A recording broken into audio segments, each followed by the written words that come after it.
नमस्कार। आज देश की तमाम फटाफट खबरों में आपका स्वागत है। पूर्व समाजवादी पार्टी नेता अमर सिंह का 64 वर्ष की उम्र में आज निधन हो गया। वो काफी पिछले दिनों से बीमार चल रहे थे। उनका सिंगापुर के एक अस्पताल में इलाज चल रहा था। कुछ दिनों पहले ही उनका किडनी ट्रांसप्लांट किया गया था। शनिवार दोपहर उनका निधन हो गया। अमर सिंह समाजवादी पार्टी के पूर्व महासचिव रहे, साथ ही राज्यसभा सांसद भी रहे। सपा संस्थापक मुलायम सिंह यादव के वो काफी करीब रहे। अमर सिंह एक समय समाजवादी पार्टी के नंबर 2 पोजीशन के नेता भी रहे थे। प्रधानमंत्री नरेंद्र मोदी दुनिया के सबसे बड़े ऑनलाइन हैकाथॉन के ग्रैंड फिनाले को संबोधित कर रहे हैं। छात्रों को संबोधित करते हुए पीएम मोदी ने कहा कि इन परिस्थितियों में इस प्रतियोगिता को कराना पहली चुनौती थी। पीएम ने कहा कि जिन चुनौतियों पर आप काम कर रहे हैं, मैं उनके बारे में जानने के लिए उत्सुक हूं। उन्होंने कहा कि हमारी सुविधाओं का प्रभावी, इंटरैक्टिव और लोगों के अनुकूल बनाने में आर्टिफिशियल इंटेलिजेंस एक बहुत बड़ी सुविधा हो सकती है। अमिताभ बच्चन सोशल मीडिया पर खासा एक्टिव रहते हैं। कोरोना पॉजिटिव पाए जाने के बाद जब से अमिताभ अस्पताल में एडमिट है, तब से उनकी सक्रियता दोगुनी हो गई है। वे समय समय पर अपने विचार साझा करते रहते हैं। कुछ घंटों पहले फैंस को ईद उल अजहा की बधाई देने के बाद एक्टर ने एक और ट्वीट किया। उनके इस लेटेस्ट ट्वीट से ऐसा लग रहा है कि एक्टर ने हेटर्स को निशाने पर रखकर इसे लिखा है, दुर्जनों के वचन से सज्जनों का गौरव कम नहीं होता। पृथ्वी की धूलि से ढके हुए रत्न की बहुमूल्यता कभी नष्ट नहीं होती। राजस्थान में चल रहे सियासी ड्रामे का अंत अभी तक नहीं हुआ है। राज्यपाल द्वारा 14 अगस्त को विधानसभा का सत्र बुलाए जाने को मंजूरी दिए जाने के बाद गहलोत खेमे के विधायक जैसलमेर पहुंच गए हैं। सीएम अशोक गहलोत ने बीते दिन विधायकों की खरीद फरोख्त को लेकर दावा करते हुए कहा था कि जब से विधानसभा सत्र बुलाने की घोषणा हुई है, राजस्थान में खरीद फरोख्त का रेट बढ़ गया है। दिल्ली में एक 500 साल की बुजुर्ग अफगानी महिला कोरोना वायरस को मात देने में सफल हो गई। एक सप्ताह तक वेंटिलेटर पर रहने के बाद महिला पूरी तरह स्वस्थ हो गई। उनको अस्पताल से छुट्टी मिल गई है। इस मौके पर उनके परिवार के लोगों ने डॉक्टरों का धन्यवाद दिया। डॉक्टरों ने बुजुर्ग महिला को ईद से पहले ठीक करके उनके परिवार को ईदी दे दी। बुजुर्ग महिला शारदा हॉस्पिटल में भर्ती थी।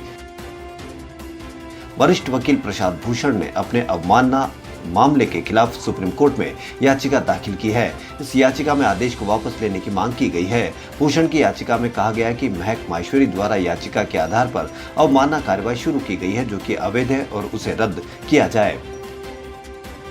दिल्ली में कोरोना वायरस के मामलों में कमी आई है। दिल्ली के स्वास्थ्य मंत्री सत्येंद्र जैन ने कोरोना मामलों पर कहा कि 1195 केस कल आए थे। 1,35,598 केस कुल हो गए।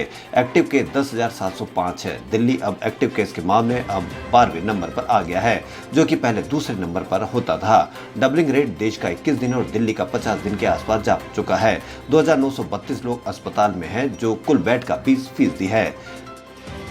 राष्ट्रीय राजधानी में सीरो सर्वे का अगला चरण आज से शुरू हो रहा है। अधिकारी दिल्ली में कोविड-19 की स्थिति का विस्तार पूर्वक विश्लेषण करने के लिए 5 दिनों के इस सर्वेक्षण को शुरू करने की तैयारी में जुटे हैं। दिल्ली के स्वास्थ्य मंत्री सत्येंद्र जैन ने 22 जुलाई को घोषणा की थी। पिछले सर्वेक्षण के नतीजों का विश्लेषण करने के बाद यह फैसला किया गया है कि हर महीने ऐसे और सर्वेक्षण कराए जाएंगे, ताकि राष्ट्रीय राजधानी में कोविड-19 की स्थिति से निपटने के लिए बेहतर नीतियां बनाई जा सके।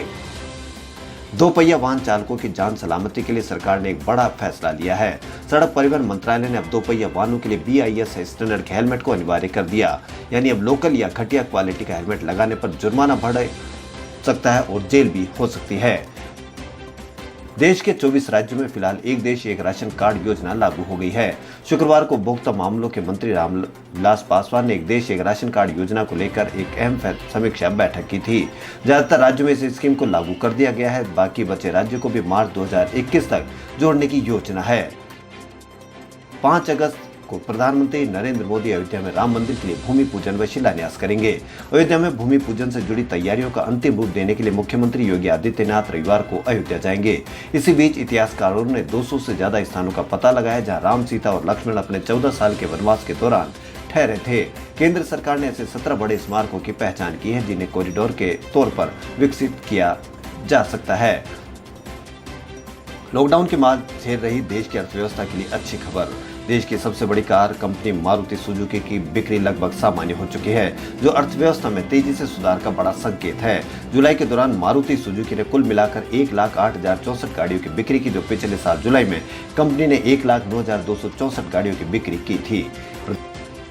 प्रधानमंत्री नरेंद्र मोदी ने शनिवार को स्मार्ट इंडिया हैकाथॉन के ग्रैंड फिनाले को वीडियो कॉन्फ्रेंसिंग के जरिए संबोधित किया। उन्होंने स्टूडेंट से कहा कि नई शिक्षा नीति सच्चे अर्थ में पूरे भारत के सपने को अपने में समेटे हुए है। इसमें हर क्षेत्र और राज्य के विद्वानों को शामिल किया गया है। यह केवल पॉलिसी डॉक्यूमेंट नहीं है, यह 130 करोड़ भारतीयों की उम्मीदों का रिफ्लेक्शन भी है। खबरों में फिलहाल इतना ही। यदि आपको हमारा चैनल पसंद आए तो लाइक, सब्सक्राइब और शेयर अवश्य करें। धन्यवाद।